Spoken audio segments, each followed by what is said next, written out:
আসসালামু আলাইকুম ওরহমতুল্লাহ বরকাতুহ। আলহামদুলিল্লাহ রাব্বিল আলামিন ওয়াসসালাতু ওয়াসসালামু আলা নবিয়িনা মুহাম্মদ ওয়া আলিহি ওয়া সাহবিহি আজমাইন, আম্মা বা'দ।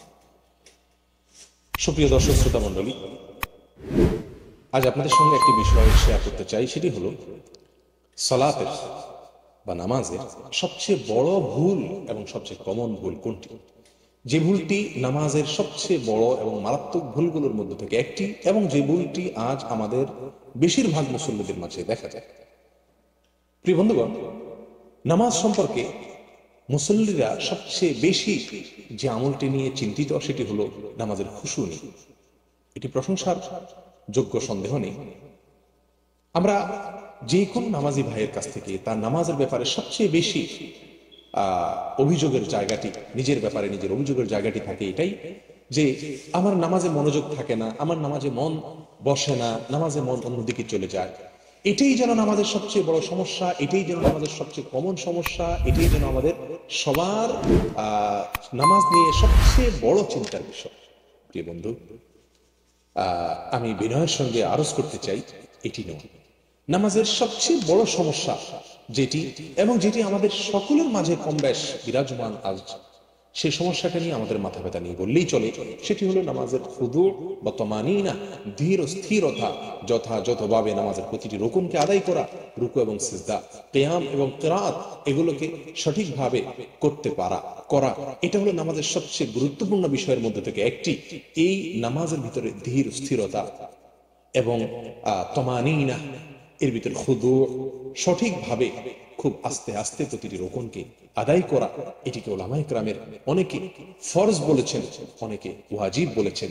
আমরা জানি ফরজ এবং ওয়াজিবের মাঝে ব্যবধান খুবই কম, অর্থাৎ এটি জরুরি একটি আমল, আবশ্যক একটি আমল। এ ব্যাপারে কোনো আলেমের কোনো সন্দেহ নাই সারা পৃথিবীতে।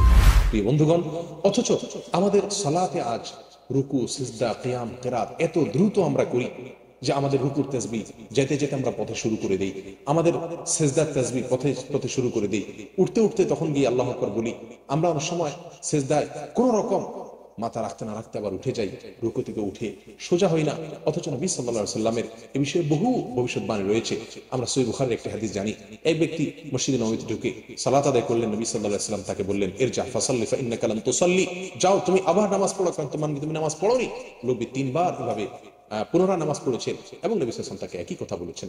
এরপরে নবী সাল্লাল্লাহু আলাইহি ওয়াসাল্লামের কাছে তিনি এসে বিনয়ের সাথে বললেন, ওয়াল্লাযী বাআসাকা বিল হক, আপনাকে যে আল্লাহ সত্য নিয়ে পাঠিয়েছেন, আমি এর চাইতে সুন্দর সালাত আদায় করতে পারি না, আপনি আমাকে শিখিয়ে দিন। নবী সাল্লাল্লাহু আলাইহি ওয়াসাল্লাম তখন তাকে শিখিয়ে দিলেন যে তুমি যখন সালাত পড়বে, ইযা কুমতা ইলা সালাতি ফাকাব্বির, যখন নামাজ জন্য দাঁড়াবে তখন তাকবীর পড়বে, এবং কেরাত যতটুকু পারো, সূরা ফাতিহা পড়ো, অন্য সূরা যতটুকু সম্ভব পড়বে। এরপরে তুমি রুকু করবে, ফারকা হাত্তা তাতমাইন্না রাকিআন, রুকুতে গিয়ে স্থির হওয়া পর্যন্ত অপেক্ষা করবে। আমরা অনেকে রুকুতে যেই সাথে সাথে মাথা উঠে ফেলি। এরপরে নবী সাল্লাল্লাহু আলাইহি ওয়াসাল্লাম বলেন, ফারফুম্মা রফা রাসাক হাত্তা তাকুমা তাতমাইন্না কাইমান, এরপরে রুকু থেকে উঠে তুমি পরিপূর্ণ স্থির টানটান হয়ে সোজা হওয়া পর্যন্ত অপেক্ষা করবে। এভাবে সেজদাতে, এভাবে সেজদা থেকে উঠে বসে আবার সেজদা, এভাবে পুরো সালাত। প্রিয় বন্ধুগণ, আমরা কয়জন আজ এভাবে সালাত আদায় করি? এভাবে যদি আপনি সালাত আদায় করেন, আমি আপনাকে বিনয়ের সাথে বলতে চাই যে আপনার মনোযোগ সালাতে থাকে না, এই যে অভিযোগ, এই অভিযোগটা ইনশাআল্লাহ থাকবে না। আপনি যদি সালাতের প্রতিটি রোকন ঠিকমতো হচ্ছে কিনা সেদিকে আপনার ধ্যানকে মগ্ন রাখেন, ইনশাআল্লাহ আপনার অন্য কোনো দিকে আপনার মন যাবে না, এবং আল্লাহ সুবহানাহু ওয়া তাআলা এর মাধ্যমে আপনাকে এরকম ভাবে হেফাজত রাখবেন, আপনার সালাত ইনশাআল্লাহ হেফাজত থাকবে। আসুন আমরা সকলে সালাতের এই সবচেয়ে বড় ভুল, যেটা কারণে সালাত হবে না, সেই ভুল থেকে আমাদের সবাইকে আল্লাহ তাআলা বেঁচে থাকার তৌফিক দান করেন। নবী সাল্লাল্লাহু আলাইহি ওয়াসাল্লামের জীবনে বহুবার এমন হয়েছে সালাতে অন্যদিকে মন গেছে, হাদিস দ্বারা প্রমাণিত আছে, বাচ্চার কান্নার আওয়াজের দিকে মন গেছে, কিন্তু তিনি কখনো দ্রুত সালাত আদায় করেছেন এর কোনো প্রমাণ নাই। যুদ্ধের ময়দানে পর্যন্ত ইমামের পিছনে এক রাকাত সালাত আদায় করবে, এরপরে এক গ্রুপ চলে যাবে, তারা যুদ্ধ করবে, আরেক গ্রুপ এসে সালাত আদায় করবে, এই নির্দেশ আছে। তারপরে নবী সাল্লাল্লাহু আলাইহি ওয়াসাল্লাম বলেন নাই তাড়াহুড়া করে সালাত আদায় করার জন্য। প্রিয় বন্ধুগণ, নবী সাল্লাল্লাহু আলাইহি ওয়াসাল্লামের জীবনে সালাতে অন্যদিকে মন গেছে, এটা পাওয়া যায়, কারণ মন মানুষের নিয়ন্ত্রণে সবসময় থাকে না। কিন্তু তিনি সালাতের কোন রুকুনকে দ্রুত শেষ করে ফেলেছেন, যথাযথভাবে আদায় করেননি, এরকম একটি বারও তাঁর জীবনে ঘটেনি। হুযায়ফা রাদিয়াল্লাহু তাআলা আনহু ব্যক্তিকে দেখলেন যে খুব তাড়াহুড়া করে সালাত আদায় করছে, তিনি বললেন যে তুমি কতদিন এইভাবে সালাত আদায় করো?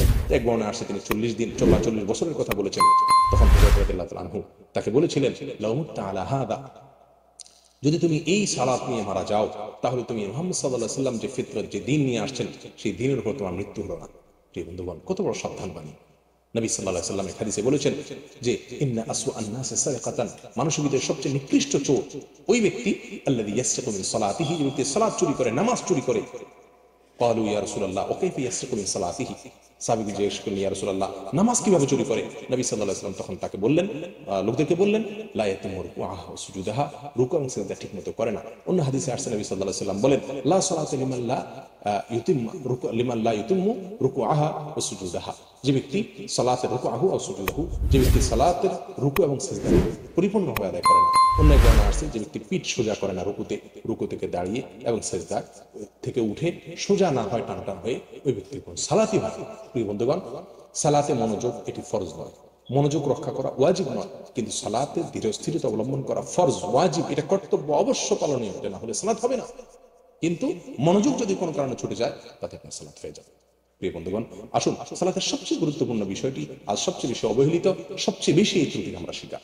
আল্লাহ তাআলা আমাদের সকলকে সংশোধন করার তৌফিক দান করেন।